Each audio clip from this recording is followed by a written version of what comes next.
Samajwadi party के पदाधिकारियों ने आज जिला अधिकारी को ज्ञापन देते हुए मांग की है कि आने वाले जिला पंचायत ब्लॉक प्रमुख के चुनाव निष्पक्ष कराए जाए। पार्टी के पदाधिकारियों ने सत्ताधारी पार्टी के विधायक व बड़े नेताओं पर यह आरोप भी लगाया है कि वह जिला पंचायत सदस्यों व बीटीसी सदस्यों को धमका रहे हैं। इस मामले में आज समाजवादी पार्टी के जिला अध्यक्ष इंजीनियर अगम मौर्य के नेतृत्व में जिलाधिकारी नीतीश कुमार को शिकायती पत्र देते हुए कहा कि जिस तरह से ग्राम पंचायत, जिला पंचायत के चुनाव निष्पक्ष तरीके से कराए गए हैं, उसी तरीके से जिला पंचायत ब्लॉक प्रमुख के चुनाव निष्पक्ष तरीके से कराए जाएं। क्योंकि सत्ता पक्ष के विधायक जिला पंचायत व बीटीसी सदस्यों को अपने पक्ष में वोट डालने की धमकी दे रहे हैं। वहीं महानगर अध्यक्ष शमीम खां सुल्तानी ने कहा, सत्ता पक्ष के विधायक अपनी मनमानी करके जिला पंचायत व बीटीसी सदस्यों को धमका रहे हैं।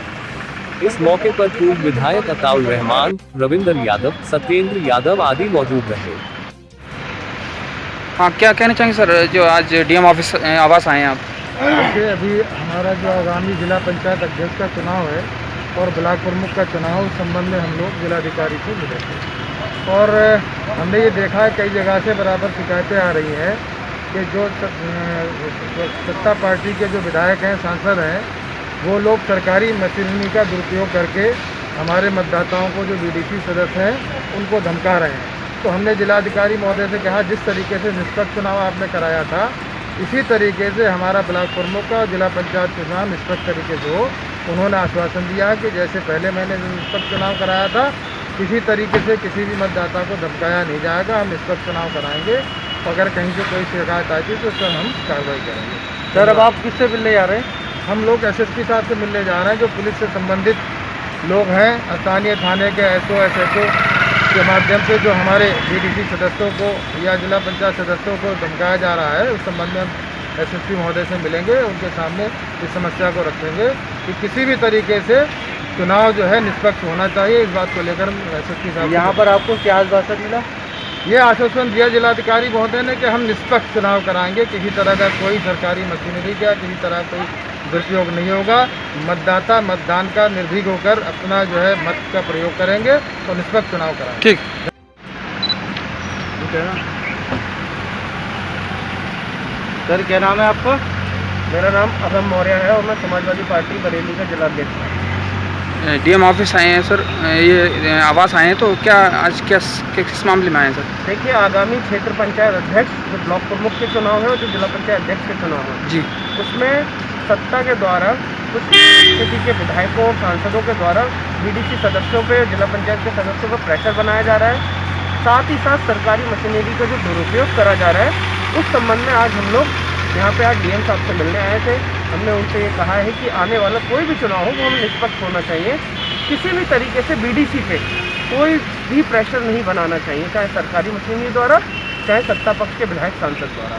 इसलिए आज हम लोग यहाँ पे डीएम साहब से मिल रहे हैं। तो डीएम साहब ने क्या आश्वासन मिला? डीएम साहब ने पूरा आश्वासन दिया है कि पूरी तरीके से चुनाव निष्पक्ष तरीके से होगा। ठीक। बरेली कॉलेज के अस्थायी कर्मचारियों पर फिर मंडराया वेतन न मिलने के संकट, क्षेत्रीय उच्च शिक्षा अधिकारी को दिया ज्ञापन। लंबे समय से अपनी मांगों को लेकर बरेली कॉलेज के अस्थायी कर्मचारी आंदोलनरत हैं। जून माह में एक बार फिर कर्मचारियों को वेतन न मिलने के डर सताने लगा है। कॉलेज ने उनकी 1 माह की सेवा समाप्ति का विभागों में लेटर भिजवा दिया है, जिससे डरे कर्मचारियों ने अपनी इस समस्या से क्षेत्रीय उच्च शिक्षा अधिकारी राजेश प्रकाश को अवगत कराया है। साथ ही कर्मचारियों ने मांग की है भ्रष्टाचार के आरोप में लिप्त कॉलेज के मैनेजमेंट के सदस्यों को जल्द से जल्द गिरफ्तार किया जाए। आज उच्च शिक्षा अधिकारी को क्या मामला है पूरा बताइए। हम लोग 5 सूत्रीय मांग पत्र एक देने आज उच्च शिक्षा अधिकारी को आए हैं और उसमें हमारी प्रमुख मांग ये है कि बरेली कॉलेज बरेली में लगातार जून माह में हम लोगों को परेशान किया जाता रहा है और हम लोग लगातार मांग करते रहे हैं कि साहब हमें न्यूनतम वेतन और ईपीएफ, ईएसआई तमाम सुविधाएं दी जाएं और जून माह में जो है जो सेवा में हमें परेशान किया जाता है, स्वतः ही हमारी सेवा विस्तार की जाए।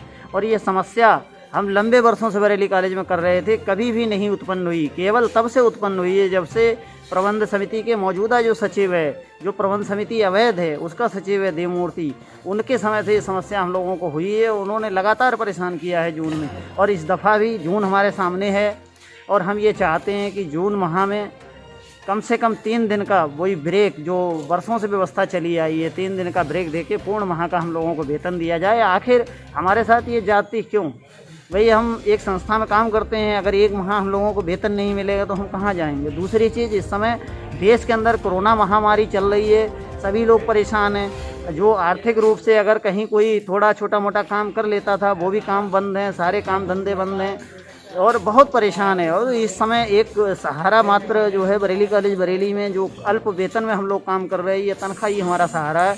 अगर जून माह में 1 महीने की सैलरी हमको नहीं मिलती है तो हम लोग कहाँ जाएंगे। और दूसरी चीज़, यहाँ EPF में घोटाला किया जा रहा है, उसका कोई हिसाब नहीं दे रहे हैं। और मासिक जो हमारी वृद्धि होनी चाहिए, वेतन वृद्धि, उस पर भी कोई सुनवाई नहीं है। बरेली कॉलेज बरेली में करोड़ों रुपए का घोटाला हुआ, उस पर एक प्रबंध समिति के उपाध्यक्ष को गिरफ्तार करके भेजा गया, बाकी लोगों पे कोई कार्रवाई नहीं हो रही है।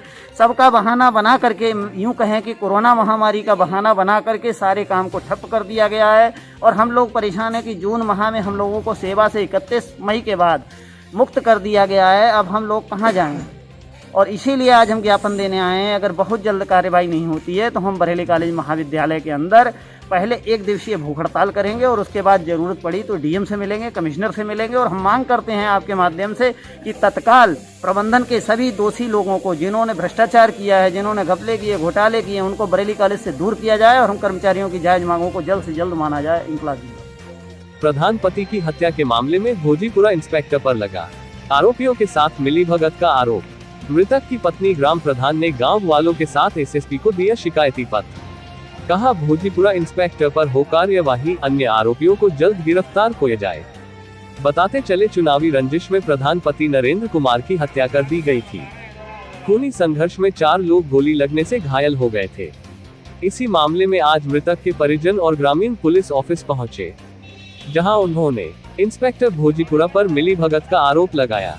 इस दौरान उन्होंने पुलिस अधिकारियों को बताया कि अप्रैल से अब तक इंस्पेक्टर न तो शेष आरोपियों को गिरफ्तार कर रहे हैं और न ही उन्होंने अब तक इस मामले में चश्मदीदों की ही गवाही ही ली है। क्या नाम आपका? मेरा नाम हरदई कनौजिया। कहाँ से आई हैं? मैं जगतपुर रहती हूँ, मैं का आहिस्ता। क्या मामला है जो यहाँ पर आप? यहाँ मामला ये है कि जब मेरे दामाद का कत्ल कर दिया, लड़ने झगड़ने वाले किसी से नहीं थे, वो बस ये थी कि प्रधान होते। प्रधान तो वो आदमी होता है जो गरीब लोगों की मदद करता है, सब बराबर एक। मगर उनके लिए घर से बुला के मर्डर कर दिया। जब लड़की फोन कर रही है तो पुलिस वाले क्या करें कि तुम्हारे गेट पे चारपाई लगा के सोएं। क्यों चारपाई लगा के नहीं सो? पुलिस उस काम के लिए होती है। कोई किसी को काम दे तो पुलिस सुनेगी नहीं है। थाना बिका हुआ है। किस थाने का मामला है ये? भोजीपुरा थाने आप गई? थाने सभी लोग गए। क्या कहा थाने वालों ने? थाने वाले कोई नहीं सुनते। हाँ देख लेंगे, आप परेशान मत हो। जब मर्डर होने जा रहा है, लड़की चिल्ला के फोन छत पे कर रही है, केवाड़ा बंद करके, तब कोई के चारपाई लगा के सोए। आज आप कप्तान साहब से मिले, क्या आश्वासन दिया उन्होंने? अरे अबे लली गई, हमें तो जाने ना दो। क्या मामला है? SSP ऑफिस आए? मेरा हस्बैंड का वो हो गया, हत्या कर दी थी। किन लोगों ने हत्या की? कौन लोग हैं? गाँव के लोग थे। क्या वजह थी हत्या की? मैं 3-4 बार प्रधान बन चुकी हूँ सर, उसकी राजनीति को लेकर नाम में मार दिया। और क्यों आई है SSP ऑफिस? क्या है?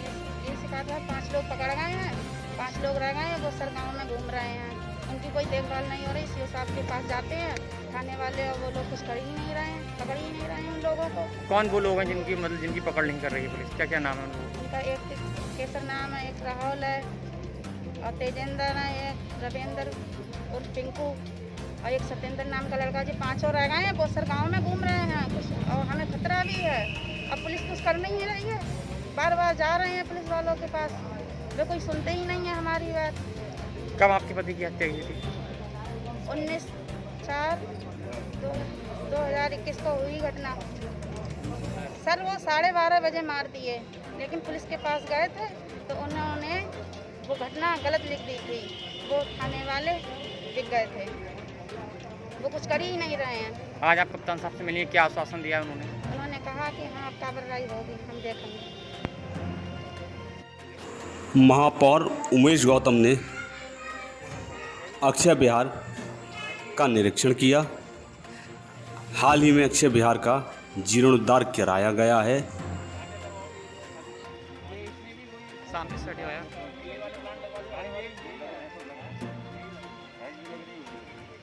उर्ज़ पाक में मांगी गई दुआएं कबूल करना सरकार शाहदाना वली। सैयद बाबा के कुल के साथ उर्से शाहदाना वली का समापन। उसे हजरत शाहदाना वली रहमतुल्लाह अलैह के 5वें दिन की शुरुआत मजरे मुबारक पर गस्ल शरीफ कर संदल पेशा किया। सुबह 9 बजे उलेमा इकराम ने तकरीरी महफिल सजाए। हाफिज मुशाहिद राज ने अपनी तकरीर में कहा कि बुराइयों को रोकने का रास्ता है नमाज जन्नत की कुंजी है। पाबंदी से नमाज पढ़ने पर जोर दिया। क्या नाम है आपका? मेरा नाम अब्दुल बाजिद खान नूरी है जी। दरगाह पे क्या प्रोग्राम चल रहा है? दरगाह पर 70वीं शरीफ का प्रोग्राम चल रहा था, जो कि 28 तारीख से शुरू हुआ था और आज 1 जून को ख़त्म हुआ, जिसमें 28 तारीख को हमारे यहाँ जो था कुरान शरीफ से इसकी शुरुआत हुई थी कुरान पाक की तिलावत से, और 29 तारीख को जो है कलाम पाक की तिलावत हुई, और 30 तारीख को सरकार शाहदाना वली रहमतुल्लाह अलैह का फुल शरीफ असर मगरिब के दरमियान हुआ, और 31 तारीख को केले साहब का फुल शरीफ हुआ, और आज सैयद साहब का फुल शरीफ के बाद उसका इख्तिताम हुआ। इन दिनों हमारे यहाँ पूरी तरह से सरकार की जो गाइडलाइन है उसका पालन करते हुए ये सारे प्रोग्राम कराए गए।